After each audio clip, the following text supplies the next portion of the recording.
Φίλες και φίλοι του χορού, καλώς ήρθατε! Στο σημερινό επεισόδιο θα μάθουμε για την ζωή και το έργο του Merce Cunningham. Ο Merce Cunningham γεννήθηκε το 1919 στην πόλη Centralia της Ουάσιγκτον.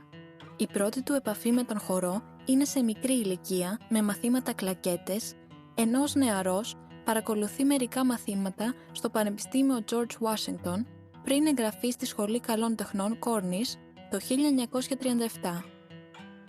Εκεί συναντά τον συνθέτη John Cage, μια γνωριμία ζωής, καθώς ο Cage γίνεται αργότερα συνεργάτης και σύντροφός του.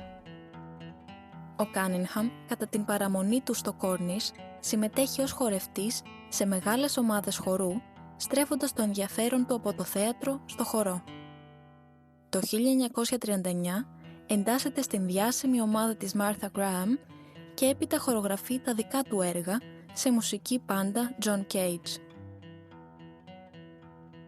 Το 1953 δημιουργεί την δική του ομάδα χορού, με την οποία κερδίζει μεγάλη αναγνώριση για την καινοτομία στα έργα του, που πλησιάζουν τα 200 στον αριθμό. Η πορεία του Αμερικανού χορογράφου ξεχωρίζει όχι μόνο για τη σημαντική συμβολή του στον σύγχρονο χορό, αλλά και για τις ποικίλες συνεργασίες του με μεγάλους καλλιτέχνες, σχεδιαστές και συνθέτες.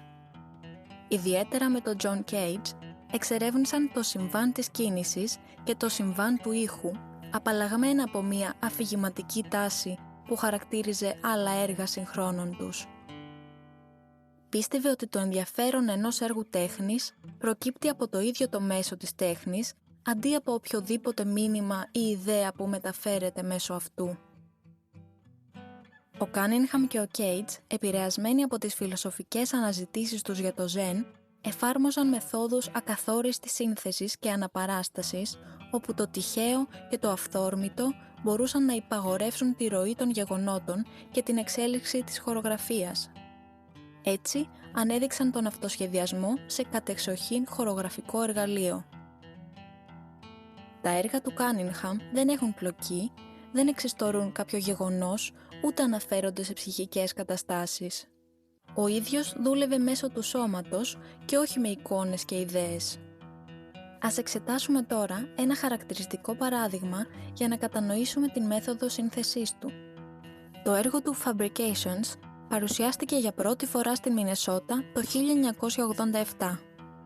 Η χορογραφία του Cunningham για το έργο αυτό βασίστηκε στον τυχαίο συνδυασμό 64 φράσεων που αντιπροσωπεύουν τα 64 εξάγραμμα στο I Ching, το βιβλίο των αλλαγών.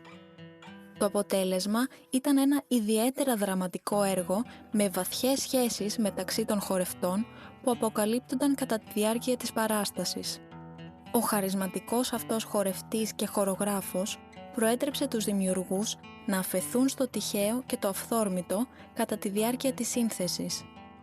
Αυτή η μέθοδος, ενώ με το πρώτο άκουσμα φαντάζει επιπόλαιη, προσφέρει ένα βασικό πλεονέκτημα: την απελευθέρωση του νου από κάθε κοινωνικό και πνευματικό τύπο. Με τον τρόπο αυτό, το μόνο όριο στη σύνθεση είναι η φαντασία του ανθρώπου.